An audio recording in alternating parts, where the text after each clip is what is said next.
মৌয়াপুর বাসাতে। মৌয়াপুর বাসাতে দেখি মৌয়াপু নেই। বিস্তারিত মৌয়াপুর মুখ থেকে শুনি মৌয়াপু কোথায় গিয়েছিল। আপু আসসালামু আলাইকুম। ওয়ালাইকুম আসসালাম। কেমন আছেন আপু? ভালো আছে আপু। আপু কি করছেন? রান্না করবো, রান্নার জন্য খড়ি নিয়ে আসলাম। রান্নার জন্য খই নিয়ে আসলেন? হ্যাঁ, তো এটা কার বাসা আপু? এটা ওই যে আমার আম্মু কাজ করে যে বাসায়, ওই বাসায় আসছি, মার পরবর্তীতে কাজ করতেছি। কেন আপনার মা আসেনি কেন? ওই যে মাঝে মাঝে হুট করে আম্মু যখন অসুস্থ হয়ে যায় তখন আমি আসি। ও, আপনার আম্মুর পরবর্তীতে আপনি আসেনি হ্যাঁ, এ বাসাতে কাজ করতে, তাই না? হ্যাঁ। তো এটা কি নিয়ে আসলেন আপনি? এই রান্না করার জন্য ওই যে চুলাই ধরাবো খড়ি। মানে খড়িটাও আপনাকে নিয়ে আসা লাগে, তাই না? হ্যাঁ হ্যাঁ, চুলাই রান্না হয় এর জন্য। আপু আপনি তো আমাদের প্রতিবেদন অফিসে গিয়েছিলেন, তাই না? হ্যাঁ, গেছিলাম। তো কোনো ভাই কি দায়িত্ব নেয় নাই?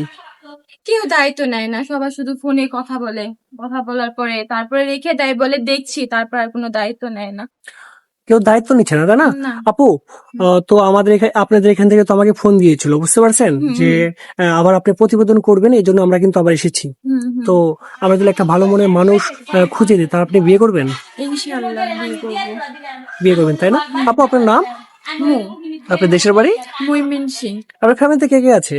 আমার ছোট একটা বোন আছে, বাবা নাই, বাবা অনেক আগেই মারা গেছে। আম্মু আছে, আম্মু অসুস্থ। যৌতুকের কারণে মূলত বিয়ে হচ্ছে না। অনেকেই আসে, দেখে যায়, পছন্দ করে, যৌতুক নিয়েই ঝামেলা হয়। আপু আপনি তো দেখতে অনেক সুন্দর, মাশাআল্লাহ। তো আপনার বিয়ে হচ্ছে না গ্রামে? না, ওই যে যৌতুকের জন্য বিয়ে হচ্ছে না এখানে।